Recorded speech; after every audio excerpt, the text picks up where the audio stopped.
say the start of a 4-game stretch here at home, that's a pretty good way to start a 4-game stretch. Definitely is.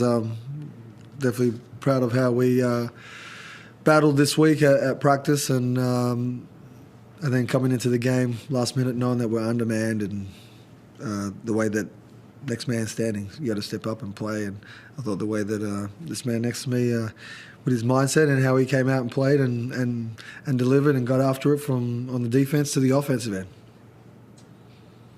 At the start there, you had Sunday on Sotto and really blanketed him out of the game. But the Bullets did make a run at you. It was, I think, 3-13 in the second quarter. Came back at you. And I think you had a timeout just after that. So what sort of things did you say to the team in that point? Because whatever you said, it just was over from there on in. Not allowed to talk about it to the people at home, but it was enough that to get a response that they know that you build a lead like that, you need to keep consolidating, and you can't take your foot off on any team in the NBL. We've all seen that, and teams have come back from different deficits throughout this season, and to make sure that we finish the job and make sure that we continue to share and build on that and go out there with that mindset to continue on throughout the game. Robo, you and Antonius were just absolutely switched on tonight, and from the get-go, as CJ said, this starting period, as we said, like these 4 games are so important for this club coming through, and it sounds like that you two both took it on yourselves to really, get it going tonight. So you both shot over 65% from the field, and dominated rebounds, and you must have enjoyed that a little bit against your former side. Yeah, to emphasize, Coach, was hard on us this week. So, it was we just wanted to respond, for him and for this fan group to, start this home stretch. Talked a bit about training, a little mini training camp. Are you approaching it like this is almost like game one? That's game one for our chance to go and make finals, and every day your mindset coming into understanding what we're doing, what we've talked about, and being able to back it up. Did you get enough rest? Have you ate the right food? Do you understand what we've talked about? And if you don't, you better tell someone, and you better tell your teammates, because they're the only ones that's going to help you right now. And then your effort needs to be 100% locked in. You've seen our games. We've drifted in and out, and while I state the obvious truths, I'm not here to, you can say hold someone accountable, but it's not that. It's like there's a pride and there's a passionate about the love of this game and how you go about it. And if you don't give it everything, like, you'll end up where you're going to end up. Like, this league will dictate, and it can put you where you want, and you win some and you lose some, and we had a chance. Well, we can't get the games back that we've played already. We can look forward, and how we look forward is, are we doing everything possible? Did you give your best, and are you doing your best? Is that what it feels like as a player, Robert, that you really sort of had that reset at the midway point? Yeah, 100%. We underachieved the first half, and our desires is to play in the postseason. So we just have to change our mentality. So it was a good start, but we have to continue just to keep getting better. And Ian Clark, what can you tell us about that? Who? I don't know any more than you guys, because I see it on Twitter. My wife showed me today, and it's like, well, I got a few text messages. Congratulations. It's like, either you know something that I don't know, because I haven't seen his signature come across our club's desk. Look, I know that Ian's great, and I hope he comes. I really do. If that's the name that you've got and that's what's available, then I'm excited the same way that our league and our club is.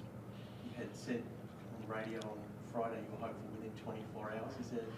I don't have any update. Again, once I have an update, I'm happy to talk and let you know what I know. But until I hear or see something, I can't tell you what's true or not. So I've got other agents, reaching and following, because, again, if something's not done, I need something done soon.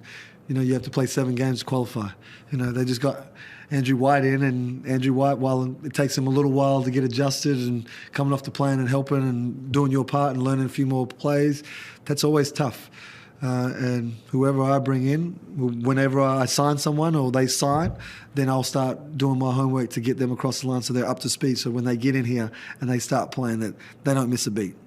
We're all seeing what he can do. Hypothetically, how would you see someone like him fitting in? Like any winner, you know, they see they watch, they see it, they know what they need to deliver to help the ball club go forward, and his track record has done all that. And so, leadership to quality player to making plays the same way this guy does, and I feel like adding another piece to the puzzle is good, and everyone that I know that knows Ian has said that best teammate they've ever had.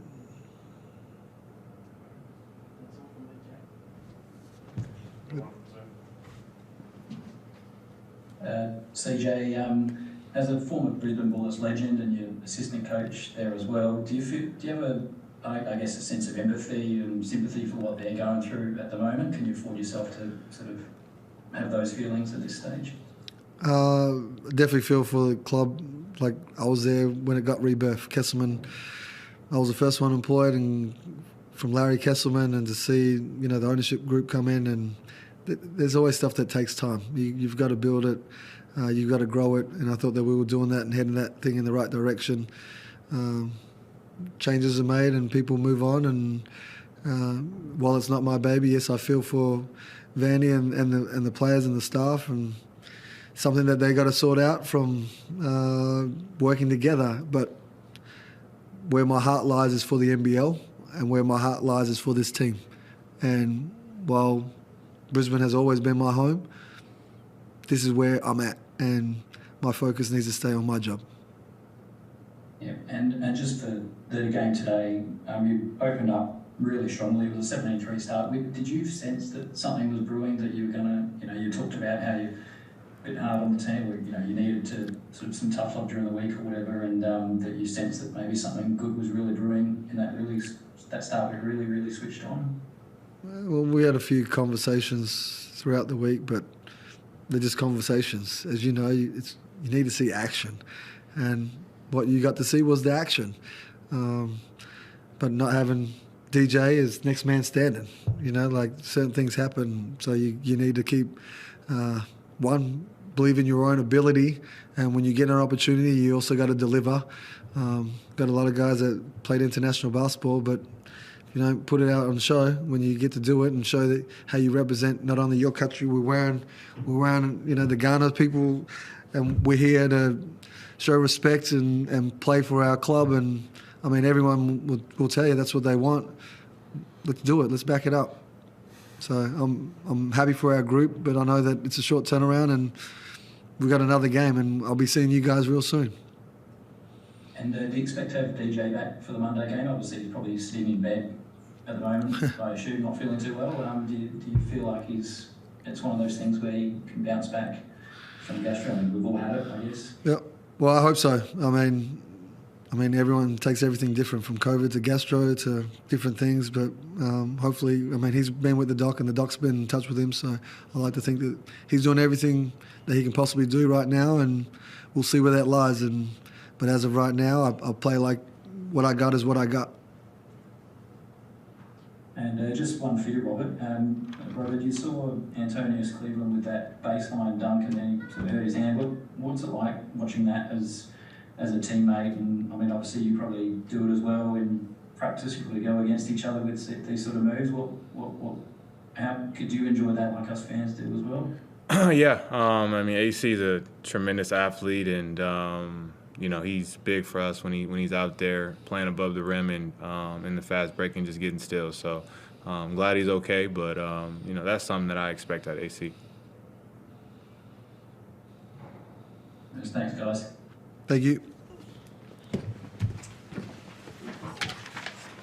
I'm going to take these Gatorades since you guys ain't going to drink more.